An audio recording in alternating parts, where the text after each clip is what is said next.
قل هذه سبيلي أدعو إلى الله على بصيرة أنا ومن اتبعني وسبحان الله وما أنا من المشركين.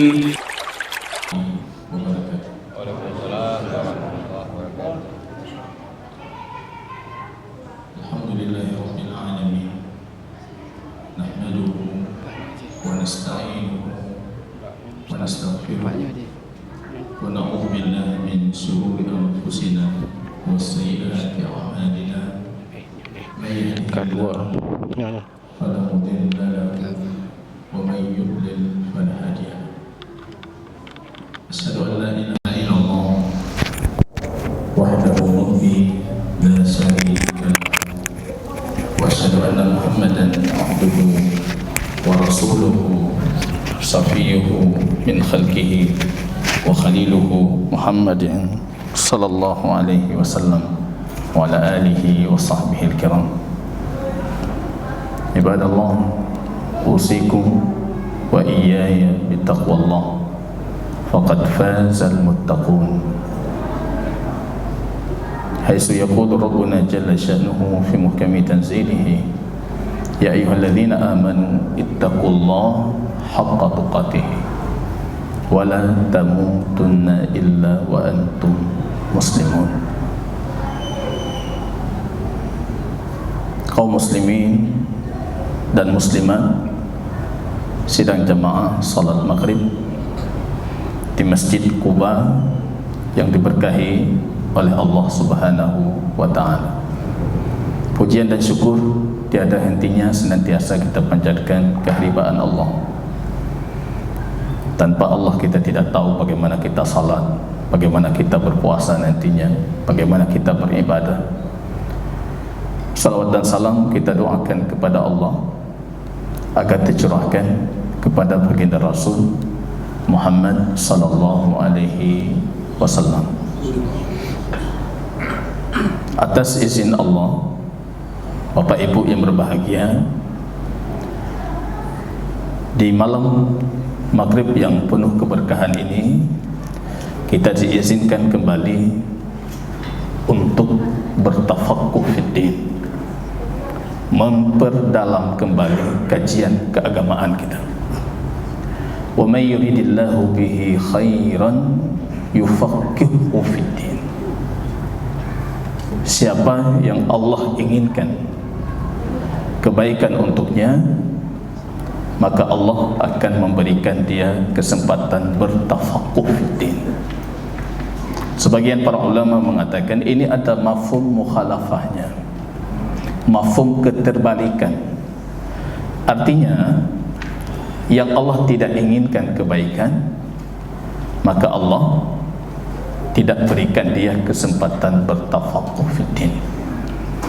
Jaa fil Bukhari, dalam hadis sahih Bukhari, suatu ketika baginda Rasul sallallahu alaihi wasallam di masjid, barangkali kajian seperti ini.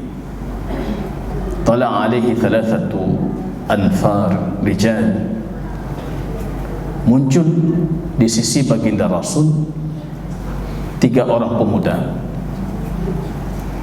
Yang pertama itu ketika melihat majlis Rasul, dia menerobos dan masuk di saf terdepan dari majlis. Sedangkan yang kedua itu ketika melihat majlis, male-male, malu-malu dia, akhirnya mencari batako di ujung, di saf-saf terakhir. Sedangkan yang ketiga melihat Rasul, dia langsung berpaling dan pergi ke tempat lain. Rasul memberikan komentar, ini hadis Imam Bukhari: ammal awwal fa aqbala 'ala Allah fa aqbala Allahu alaihi. Orang pertama itu datang mencari Allah, maka Allah datang untuknya. Orang kedua, kata Rasul, malu dari Allah, maka Allah pun malu darinya. Ini sifat malu yang kita tetapkan untuk Allah sesuai dengan keesaan dan keagungan Allah. Wa amma thalith, kata Rasul, orang ketiga itu dia berpaling dari Allah, Allah pun berpaling darinya. Dan ini jemaah kaum muslimin, duduk kita di sini malam ini kebaikan paling utama. Maka Imam Hasan Al-Basri ketika mendefinisikan apa maksud dari doa kita, Rabbana atina fid dunya hasanatan, ya Allah, wahai Tuhan kami, berikan kepada kami di dunia ini kebaikan. Beliau mengatakan, wallahi, demi Allah, tidak ada kebaikan di dunia ini yang lebih besar, melebihi daripada ilmu yang bermanfaat dan amal saleh. Beramal dengan ilmu yang kita punya. Wa fil akhirati hasanatan, wallahi, kata beliau, tidak ada kebaikan yang lebih besar di akhirat nantinya, melebihi kita memasuki syurganya Allah dengan ilmu dan amal yang sudah kita lakukan, dan kita melihat wajah Tuhan kita, Rabbuna tabaraka wa ta'ala. Itu kebaikan dunia dan kebaikan akhirat yang selalu kita doakan. Mudah-mudahan jemaah kaum muslimin, ini menjadi awal majlis dan awal keberkahan untuk ilmu, untuk warga kita, untuk masjid kita nantinya, sehingga kita selalu dalam kondisi diistiqamahkan oleh Allah, berada di atas jalan ini.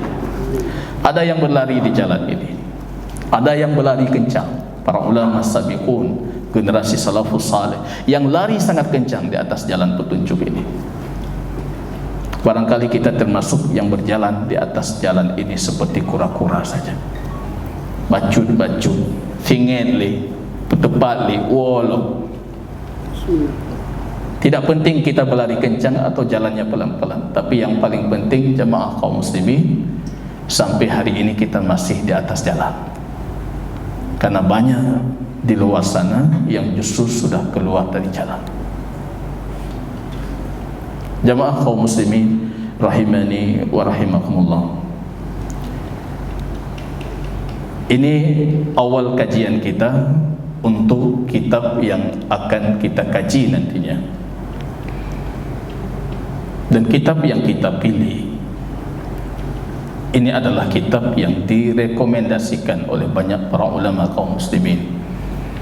Kitab yang berjudul Umdatul Ahkam, pilar-pilar hukum syar'i. Kalau mencari kitab paling sahih setelah kitab ini nggak dapat, Pak. Ini kecil memang. Kalau saya punya 3 versi di rumah, ada versi yang paling kecil, paling ringan kita bawa, tergantung majelisnya. Kalau majelis jauh, bawa kitab kecilnya. Majelis dekat, bawa versi besarnya. Kalau di sekolah saya dengan siswa, saya bawa versi lebih besar lagi. Ini kitab Umdatul Ahkam, kitab dari abad ke-6 Hijriah, karena pengarangnya itu Al-Imam Taqiyuddin Abdul Ghani Ibnul Abdul Wahidi Al-Maqdisi, Amirul Mu'minin fil Hadis. Jadi kalau kita dengar istilah Amirul Mu'minin, maka Amirul Mu'minin terhadap hadis baginda Rasul itu imam yang saya sebutkan tadi, yang banyak jamaah baru pertama kali mendengar namanya. Ini Amirul Mu'minin fil Hadis. Ini amirnya ini. Ini pemimpin orang-orang mukmin terhadap hadis baginda Rasul. Al-Imam Abdul Ghani Ibnu Abdul Wahidi Al-Maqdisi, lahir tahun 541 Hijriah. Jadi ini bukan kitab baru, bukan teruji 1 abad, bukan teruji 3 abad, tapi teruji hampir 10 abad, hampir 1000 tahun teruji. Kitab yang lahir nanti kita baca di mukaddimahnya, lahir ketika beliau duduk dengan ikhwani, kuntu ma ikhwani, kata beliau, saya sedang duduk dengan sahabat-sahabat saya, fatalabani ikhwani, Tiba-tiba sahabat saya meminta, "Wahai Imam, kenapa engkau tidak menuliskan untuk kami hadis tentang hukum yang gampang, mudah, tidak panjang, tidak bertele-tele, tapi kesahihannya itu disepakati oleh Imam Bukhari dan Muslim." Maka saya mengatakan tadi, hanali kitab yang lebih sahih dibandingkan kitab ini, karena ini disepakati Bukhari, Muslim. Kalau tidak disepakati Bukhari, Muslim, beliau tolak untuk beliau masukkan ke dalam kitab Umdatul Ahkam. Maka kita mengatakan ini kitab paling sahih, pilar hukum syar'i. Tameh kalau bahasa Aceh, ini pilarnya. Kalau kita ibaratkan masjid ini hukum syar'i, maka kitab ini posisinya seperti pilar itu, dinding-dinding besar tadi, yang harus kita pelajari, dan penuntut ilmu disarankan untuk mempelajarinya setelah mempelajari kitab Al-Arba'in An-Nawawiyah. Memperdalami lagi ilmu hadis dan fikih, mengkaji setelahnya kitab Bulughul Maram. Rupanya kita di Banda Aceh sudah hampir 10 tahun kita mengkaji Bulughul Maram. Ini sudah pernah saya kaji beberapa kali. Hadis 15 tutup majlis, hadis 20 gantau majlis lagi, pindah lagi, ulang lagi. Saya sudah berapa kali ini. Saya khawatir ini kita mulai hadis pertama atau hadis 10 ke payah lah. Begitu jamaah kaum muslimin rahimani wa rahimakumullah. Sahabatnya meminta kepada beliau untuk menulis kitab hadis tentang hukum, disepakati kesahihan oleh Bukhari, Muslim. Saya ingin bertanya kepada bapak-bapak yang berbahagia, pernah tidak sahabat kita meminta kita menulis buku? Anak pernah, Pak. Anak payah fikir, rifihana. Karena memang kawan kita tahu kapasitas kita, Pak. Kapasitas kita, kawan kita tahu. Mungkin terus mengatakan, "Ustaz Muhajir tulis buku siapa?" Kapasitas kita bukan kapasitas itu. Ketika kawannya datang itu meminta beliau menulis buku, itu menunjukkan kawannya yang sekaliber para ulama berkawan dengan para ulama, penjual di pasar berkawan sesama penjual, kawan akrabnya mungkin sering kita kenal namanya, itu Imam Al-Maqdisi yang kita kenal dengan Imam Ibnu Qudamah. Kalau Ibnu Qudamah mungkin tidak terlalu asing. Ini kawan dekat dari semenjak kecil sampai menjelang wafat. Ini kawan dekat, pergi menuntut ilmu, putar kemana-mana itu, rihlah kemana-mana, perjalanan ke Syam, perjalanan ke Irak, perjalanan ke Hijaz, ke Mekah, kemana-mana beliau keliling. Itu sahabat dekat. Sampai Ibnu Qudamah mengatakan di kalimat yang sangat masyhur, "Ma sabaqtahu fi khairin qad illa sabaqani Abdul Ghani." Tidak ada kebaikan yang aku ingin, aku pertama di dalamnya, kecuali aku selalu dikalahkan oleh Abdul Ghani. Ini pengarang kitab kita. Begitu sahabat yang sejati itu. Mereka berlomba-lomba dalam kebaikan. Imam Ibnu Qudamah itu pengarang kitab Al-Mughni, kitab yang besar. Cuma Ibnu Qudamah condongnya ke fikih Hambali. Kalau Abdul Ghani condongnya ke hadis. Tapi sahabat karib kemana-mana berangkat itu. Aku tidak pernah ingin satu kebaikan, aku harus yang pertama di dalamnya, kecuali aku dapati Abdul Ghani dia yang pertama, kecuali beberapa perkara saja, kata Imam Ibnu Qudamah.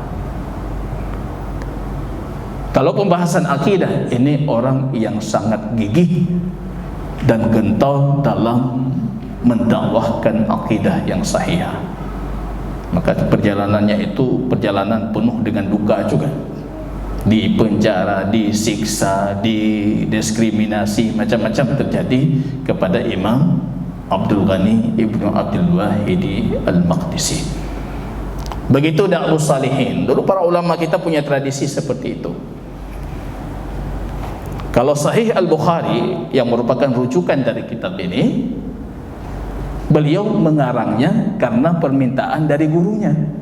Ini lebih hebat lagi. Guru minta sama muridnya, kamu tulis Sahih Bukhari. Saya tidak tahu mentalitas kita sekarang, anak didik kita. Kita suruh tulis esai 5 baris, memang ya. 5 baris Ustaz, 2 baris nggak bisa Ustaz. Itu mentalitas kita hari ini. Imam Ishaq ibn Rawahih duduk dalam majlis, beliau mengatakan ra'aitu fil manami, aku lihat dalam mimpiku ada seorang dari muridku itu mengipas-ngipas lalat dari hidungnya baginda Rasul. Beliau mentakwilnya apa? Ini takwilnya orang yang akan menjaga hadis baginda Rasul. Beliau melihat Al-Bukhari. Uktub, kamu tulis. Rupanya Imam Bukhari belum disuruh sudah memulai. Beda mentalitas, Pak. Ada imam, kalau kita lihat itu Matan Abi Syuja' di Fikih Syafi'i, mengarang kitab diminta oleh muridnya. Ini kebalikannya. Wahai imam, tolong karang untuk kami kitab. Ini kebalikannya. Kalau ini diminta oleh kawannya. Banyak sekali orang diberikan ide tapi tidak melakukan, justru orang lain melakukan. Tapi ide kebaikan itu tidak boleh punah dan berhenti. Nah, kira-kira saya nggak sanggup, sampaikan kepada yang sanggup. Ini jamaah kaum muslimin rahimani wa rahimakumullah. Kalau berbicara tentang hukum-hukum syar'i yang berlandaskan hadis baginda Rasul yang sahih, ini kitab yang paling difavoritkan, paling direkomendasikan. Karena bukan segampangan itu. Jangan Anda berpikir kan mudah saja ambil Sahih Bukhari, ambil Sahih Muslim, mana yang disepakati kita tulis. Orang yang baca akan tahu nanti beda kualitas kitabnya. Karena yang mengkaji kitab ini dia akan tahu bagaimana cerdasnya Imam Abdul Ghani dalam memilih hadis yang disepakati oleh dua imam Syekhain, Sahih Bukhari dan Muslim itu. Ini bukan perkara gampang. Yang dipikir ini gampang sekali, ambil Sahih Bukhari, ambil Sahih Muslim. Oh, ini sama tulis, sama tulis. Cuma ada kualitas ilmu yang kita tawarkan ketika menulis kitab yang serupa seperti ini. Ini jamaah kaum muslimin rahimani wa rahimakumullah. Kalau sekiranya 40 hadis tentang hukum Anda pelajari saja, dalam banyak turukul hadis disebutkan, Anda akan dibangkitkan ma'a jamaharatil fuqaha wal ulama besok di hari kiamat dengan mayoritas para ulama dan para fuqaha. Itu baru 40 hadis. Bagaimana kalau Anda kaji 320 sekian hadis? Nah, bersama siapa lagi dibangkitkan kita itu? Jadi harapan saya ini majelis jangan berhenti kecuali sudah lewat 40 hadis. Sampai 70 hadis kapiyuh majelis lah. Baru dapat keberkahan itu 40 hadis. Itu paling kurang, Pak. Paling kurang. Yub'atsu yaumal qiyamah. Hadisnya lemah, tapi turuknya dari baginda Rasul itu banyak sekali yang bisa kita dikategorikan oleh sebagian para ulama hadis hasan li ghairihi. Jamaah kaum muslimin rahimani wa rahimakumullah. Artinya ini akan berbicara tentang hukum-hukum, tapi secara sederhana berdasarkan hadis baginda Rasul sallallahu alaihi wasallam. Hadis yang pertama, dan ini tradisi generasi salihin, mulai dengan kitab At-Taharah. Saya berpikir ini Pak Imam ini pada enggak ke kitab Taharah di Masjid Tayyib. Ini kitab Taharah lagi. Tapi kita tidak akan panjang lebar di sana. Beliau memilih hadis pertama yang patut selalu kita kaji. Banyak yang merasa sudah bosan sering mendengar hadis ini. Imam Bukhari dalam Sahih Al-Bukhari itu mengulanginya hampir 24 kali. Hadis innamal a'malu binniyat. Inti kita kaji, coba kita kaji dari sisi yang berbeda dari yang pernah kita dengar sebelumnya. Hadis innamal a'malu binniyat. Segala sesuatu itu tergantung niatnya. Tadi kita salat sama-sama, salat rukuk sama, sujud sama, bacaan sama, tapi jangan pikir pahalanya sama. Kami musallin la yajidu min salatihi illa usyuraha. Betapa banyak yang salat tapi pahala yang dia dapatkan cuma 10, sumunaha 1/8, khumusaha 1/5. Ada yang dapat setengah pahala, alhamdulillah. Ada yang dapat kesempurnaan pahala. Ada banyak sekali yang tidak mendapatkan sedikit pun dari pahala. Itu yang menentukan itu, dan yang paling besar menentukan itu kualitas niat. Masalah dengan hadis ini, innamal a'malu binniyat. Judulnya kitab taharah, tapi jangan berbicara taharah yang lain dulu sebelum kita taharahkan, kita sucikan hati kita terlebih dahulu. Begeli hati ini. Fatalnya hari ini penuntut ilmu itu karena hati mereka tidak bersih. Wa ma afsadad din, kata Imam Ibn Mubarak, illa al-muluk wa ruhban su'in wa ahbaru su'in wa ruhbanuha. Agama ini, siapa yang merusak agama ini, kata Imam Ibn Mubarak? Yang merusak agama ini, kata beliau, itu penguasa. Kedua siapa? Para ahli ibadah. Ketiga siapa? Yang merusak agama ini para ahli ilmu. Itu yang merusak agama, Pak. Orang awam nggak merusak agama dia. Dia meninggalkan agama, tapi tidak merusak agama. Yang merusak agama itu, kata beliau, tiga itu. Kenapa seorang penuntut ilmu jadi perusak agama? Faktor niat. Faktor ini, faktor niat.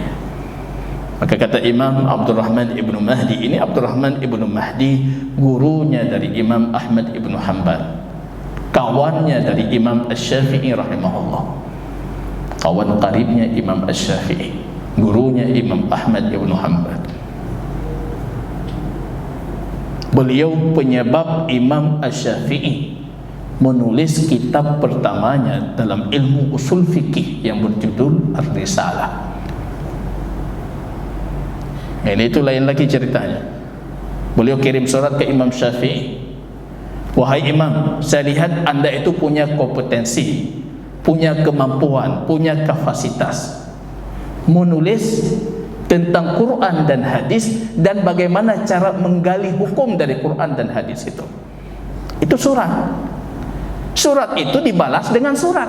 Cuma dibalasnya penuh dengan ilmu, panjang lebar, rapi sekali. Surat itu seperti sebuah buku tanpa judul. Imam Abdurrahman Ibn Mahdi dapat buku itu, bukan buku sebenarnya, itu dapat surat balasan itu, membacanya dengan penuh ketakjuban. Beliau mengatakan, demi Allah, saya tidak pernah rukuk setelah ini, saya tidak pernah sujud setelah ini, kecuali saya mendoakan kepada Muhammad Ibn Idris Asy-Syafi'i, kecuali saya mendoakan Imam Asy-Syafi'i. Akhirnya kemudian hari surat itu dibukukan jadi buku, nggak ada nama, nggak ada judul. Imam Syafi'i cuma mengatakan fil kitab, di kitab, fil kitab, di kitabku. Kitab itu nggak ada nama. Akhirnya dinamakan Ar-Risalah, surat balasan. Ini Abdurrahman Ibn Mahdi mengatakan, la yanbaghi liman yaktub fi kalamillah atau fi ahadits Rasul, yang menulis tentang ayat Allah, yang menulis tentang hadis baginda Rasul, kecuali menjadikan hadis innamal a'malu binniyat itu hadis pertama. Ini penuntut ilmu, ini kaji pertama. Yang mengajarkan ilmu, ini kaji pertama. Yang menulis ilmu, ini tulis pertama. Maka kita lihat Sahih Bukhari, ini pertama. Al-Arba'in An-Nawawiyah Imam An-Nawawi, ini yang pertama. Al-Muntaqa Imam Taqiyuddin, ini yang pertama. Di sini Umdatul Ahkam, ini yang pertama. Para ulama selalu ketika mengkaji hadis innamal a'malu binniyat, ini jadi hadis yang pertama. Yadkhulu fi 70 min abwabil fiqh, kata Imam Asy-Syafi'i, hadis ini masuk 70 pembahasan fikih. Bahkan kalau kita detailkan satu-satu, karena sekarang pembahasan fikih makin banyak sekali, itu bisa ratusan ribuan pembahasan fikih, atau 2/3 pembahasan fikih tidak lepas dari hadis ini. Hadis ini jamaah kaum muslimin sepatutnya menjadi awal keberkahan kajian kita. Hadis Amirul Mukminin Umar ibn al-Khattab radhiyallahu ta'ala anhu. Ini gelar Amirul Mukminin, itu gelarnya Umar bin Khattab. Abu Bakar dipanggil khalifah. Khalifah artinya pengganti. Ya khalifatar Rasul, wahai pengganti Rasulullah. Wafat Abu Bakar, khalifahnya Umar. Orang manggilnya capek. Wahai pengganti Rasulullah. Ya khalifatir Rasul. Hei kata Umar, ya khalifatir Rasul. Ya khalifatir Rasul. Wahai pengganti Rasulullah. Kalau Abu Bakar pengganti Rasul, kalau ini menggantikan yang mengganti Rasul. Akhirnya Umar pun mendengarnya juga capek. Ya khalifatir Rasul. Kata Umar, coba cari nama lain.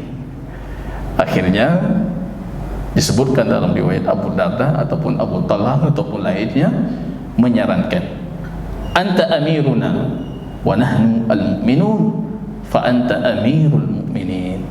Engkau adalah amir al-mu'minin. Kalau pengarang kitab kita ini Amirul Mukminin fil hadis, maka Umar ibn al-Khattab itu Amirul Mukminin yang mendapatkan gelar pertama sebagai Amir al-Mukminin. Umar. Semua tahu Umar, semua dengar Umar, Pak. Umar ibn al-Khattab. Enggak perlu kita jelaskan lagi siapa Umar, bagaimana ininya. Tapi seringkali cerita-cerita yang dipalsukan untuk Umar membunuh anak bayinya yang perempuan ketika kecilnya, anak betul ya. Kalau kita katakan betul, coba datangkan mana riwayat yang menunjukkan Umar itu pernah membunuh itu. Umar memakan Tuhannya di zaman jahiliyah itu juga cerita lemah. Umar ibn Khattab, orang kita kenal keras, tapi di bawah pelopak matanya itu ada 2 saluran air. Karena air matanya itu terus mengalir. Karena seringnya Umar menangis. Umar yang keras itu sering menangis. Di bawah mata itu seperti ada aliran air, ada saluran air. Ada saluran air. Kalau nangis dia airnya langsung ngalir, dia tahu kemana ngalirnya. Tanya jarum takli. Ya tapi imatah ni tahu tahu imatah. Kemana dia mau pergi? Kalau Umar itu tahu itu. Sekeras-kerasnya Umar. Kalau anda katakan ittaqillah ya Umar, beliau berhenti. Allah ya Umar, beliau berhenti. Orang kera. Tapi kalau kita katakan Allah, itu lunak langsung. Kalau kita enggak, makin dikatakan Allah makin kera. Nah, ini orang sakit enggak tahu dirinya sakit. Sama seperti seorang sahabat di masa baginda Rasul, marah-marah dia. Marah wajahnya sudah merah. Otot ini sudah muncul, urat kayak beda. Rasul mengatakan, fa inni a'lamu kalimatan in qalah. Aku tahu satu kalimat, kalau dia katakan itu hilang marahnya. Apa itu kalimat itu? A'udzubillahi minasyaitonir rajim. Datang sahabat kasih tahu, ya fulan, qala Rasul, itu Rasulullah mengatakan, kalau kamu katakan a'udzubillah, aku berlindung kepada Allah dari syaitan yang terkutuk, maka hilang amarahmu. Rupanya makin marah nih. Aturani majnunan, apa kamu lihat aku itu orang sudah kerasukan syaitan? Begitu kita mau syaitan. Ya kena a'udzubillah. Ini orang sakit enggak tahu dirinya sakit. Dan itu yang terjadi kepada kita. Sakit kita. Keluarga kita sakit. Anak kita sakit, ini bukan sakit fisik maksud saya. Anak kita yang gimana? Apa ada jaminan anak kita lebih baik dari kita? Enggak ada, Pak. Pendidikan kita sakit, lahir generasi sakit. Saya sendiri tidak bisa menjamin anak saya lebih baik dibandingkan saya. Begitu juga dengan bapak-bapak ini. Anak kita, anak nggak bisa seperti kita. Jauh sekali mungkin. Generasi sakit, pendidikan sakit. Tapi yang parahnya kita tidak tahu kalau kita sudah sakit. Kita jawab dokter hana obat. Orang sakit tidak tahu dirinya sakit. Amir Mukminin Umar Ibnul Khattab Abu Hafsin dinisbatkan kepada anaknya karena anak ini punya kemuliaan, istri baginda Rasul sallallahu alaihi wasallam, Hafsah radhiyallahu taala anhu qala sami'tu Rasulullah sallallahu alaihi wasallam yaqul, aku mendengar baginda Rasul sallallahu alaihi wasallam bersabda. Kita itu apa yang kita dengar, dengan siapa kita duduk. Umar duduk dengan Rasul, maka yang beliau dengar, aku mendengar Rasul. Ron manson itu. Umar duduk dengan Rasul, beliau mengajarkan kita apa yang beliau dengar dari baginda Rasul. Maka lihat siapa kawan duduk kita, Pak. Hari ini kita duduk berjam-jam, kita duduk. Ketika kita tutup majlis duduk kita, kita tanyakan apa kesimpulan, apa ada ilmu yang bertambah, apa ada iman yang meningkat, apa ada amal yang bergerak hati kita untuk kita amalkan? Tidak ada. Ini Umar Ibn Khattab duduk dengan baginda Rasul, beliau mendengar Rasul sallallahu alaihi wasallam. Baginda Rasul sallallahu alaihi wasallam bersabda, innamal a'malu binniyat. Sesungguhnya, bahwasanya, innama itu adatul hasr. Adatul hasr fungsinya mengikat sesuatu dengan sesuatu lainnya dan tidak keluar darinya itu sesuatu apapun. Jadi hasr itu seperti pengepungan, benteng gitu, mengikat dia. Sesungguhnya amal itu tergantung niatnya. Itu kaidahnya. Ini langsung kita pahami, ini ada hasr ini. Artinya tidak mungkin keluar amal tanpa niat, tidak mungkin ada amal kecuali ada niat. Itu fungsi dari adatul hasr. Jadi keluar kita tadi, ada yang keluar dari rumahnya itu fi sabilillah. Man kharaja fi talibil ilmi fa huwa fi sabilillah hatta yarji'a. Siapa yang keluar menuntut ilmu, maka dia sudah berada di sabilillah, jalan Allah, sampai dia kembali. Ada dari kita tadi keluar dari rumah, dia sudah langsung fi sabilillah. Dalam hadis yang lain baginda Rasul mengatakan, in mata, kalau dia wafat di jalan itu, maka dia wafat dalam kondisi syahid fi sabilillah. Tapi banyak juga yang hadir di sini malam ini, barangkali termasuk saya juga, yang justru kita bukan fisabilillah. Tergantung niat. Ada yang datang untuk memperbaiki ibadahnya kepada Allah, ada yang datang untuk mengangkat kebodohan pada dirinya, ada yang datang untuk mengangkat kebodohan dari keluarganya. Wa dzakarahumullahu fi man inda majtama'a qaumun fi baitin min buyutillah. Tidak berkumpul mereka di rumah Allah mengkaji ayat Allah kecuali Allah turunkan rahmat sakinah dan Allah sebutkan nama mereka di sisi para malaikatnya yang mulia. Coba bayangkan Bapak, kalau Bapak hadir sama anak, nama anak disebutkan dalam hadis Imam Bukhari, Fulan bin Fulan, Ahmad bin Ali. Kalau Anda Ali, anak Anda yang hadir, Anda disebutkan. Kalau anak Anda hadir, Anda disebutkan 2 kali, dan orang tua Anda yang sudah wafat pun disebutkan 1 kali. Kalau bapak Anda masih hidup, hadir juga, itu bapak Anda disebutkan sampai 2 kali. Kemuliaan apa kalau nama kita disebutkan oleh Rabb kita, Tuhan kita. Pak camat matang kenal lu dekem-kem suara tepun. Ya, kalau Allah Tuhan kita mengatakan nama kita dengan nama orang tua kita, itu kemuliaan apa lagi? Jadi malam Rabu, insya-Allah kalau ada majlis ke depan malam Rabu, bawa anak. Ada bapak, bawa bapak. Ada istri, bawa istri. Supaya kemuliaan itu semua kita dapatkan. Ilmu yang kita dapatkan sama-sama bisa kita aplikasikan. Jangan pulang ke rumah yang ayah lain, yang mak lain, karena beda tempat jabur. Nah, ini sama-sama kita mempelajari, bawa keluarga supaya mendapatkan keberkahan majlis. Hadis innamal a'malu binniyat ini dalam satu turuknya disebutkan ada seorang yang hijrah itu karena Ummul Qais. Ummul Qais itu seorang wanita yang mulia dari sahabat baginda Rasul sallallahu alaihi wasallam. Kita cukupkan di sini. 5 menit lagi. 5 menit. Kita buka pertanyaan saja atau seperti apa?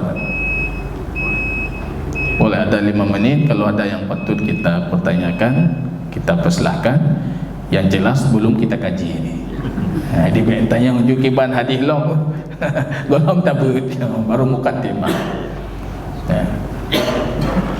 Kita persilahkan Bapak Ibu. Kalau ada yang patut kita diskusikan, kita persilahkan. Kalau sekiranya tidak ada, kita lanjutkan sedikit. Ada orang yang hijrah karena seorang wanita yang mulia bernama Ummul Qais. Maka orang Arab dulu mengatakan, fa innal muhibba liman yuhibba muti'u. In kana hubbaka iyyahu sadikan la ata'tahu fa innal muhibba liman yuhibba muti'u. Kalau sekiranya ta'sil ilaha wa tadda'i hubbahu, kamu berbuat maksiat kepada Tuhanmu kemudian kamu mendakwakan kamu mencintainya, ini dalam logika muhal, mustahil itu enggak diterima akal itu. Kita bilang cinta Allah, kita pupuk maksiat, tapi cinta Allah pupuk maksiat, itu mustahil dalam logika. In kana hubbuka iyyahu sadiqa, kalau cintamu untuk Tuhanmu itu benar, la ta'ata, kamu akan mentaatinya. Fa innal muhibba liman yuhibbu muti'u, karena orang yang mencintai itu kepada siapa yang dia cintai dia akan mentaati. Ini yang terjadi kepada Ummu Qais. Orang ini meminta menjadi suami Ummu Qais. Wahai Ummu Qais, ini seorang janda tapi janda mulia. Janda mulia. Kalau zaman kita kalau udah jadi janda kapupung-pungoro. Ini janda mulia. Janda yang susah dicari. Orang berdatangan ke rumah Ummu Qais. Cerdas dia, salihah dia, malim, tari. Salah satu laki-laki itu ketika datang melamar Ummu Qais kasih syarat, saya mau hijrah ke Madinah. Kalau kamu ikut masuk Islam, pergi hijrah sama aku, boleh, aku terima. Rupanya diterima lah. Orang itu hijrah gara-gara Ummu Qais. Sampai ke Madinah digelari oleh penduduk Madinah Muhajir Ummu Qais.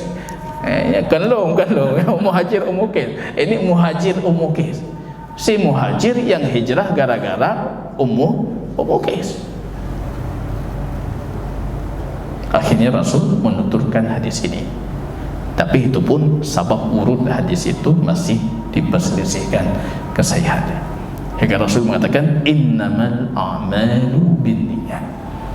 Sesungguhnya amal itu tergantung niatnya. Jadi harus tajdid niat, berbaharui selalu niat.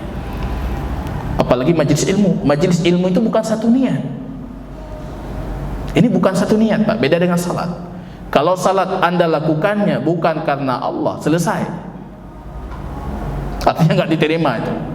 Tapi kalau majelis ilmu datang dari rumah bukan karena Allah, tapi tiba-tiba di sini bisa kita perbaharui niat. Perbaharui niat yang tidak diterima yang sebelumnya, yang setelahnya diterima. Tapi kalau salat dari pertama bukan karena itu, langsung 4 rakaat tidak diterima isya kita. Tapi kalau pertamanya karena Allah, kemudian tiba-tiba masuk keinginan bukan Allah, sampai selesai salat artinya tertolak juga. Tapi kalau di tengah salat kemudian kita perbaharui niat kita lagi, selesai salat karena Allah, itu insya Allah akan diterima dan akan Allah maafkan terhadap niat yang bukan karena Allah. Barakallahu fikum. Mudah-mudahan menjadi keberkahan untuk Bapak Ibu dan masjid kita yang kita cintai ini. Subhanakallahumma bihamdika asyhadu an la ilaha illa anta astaghfiruka wa atubu ilaik. Assalamualaikum warahmatullahi wabarakatuh.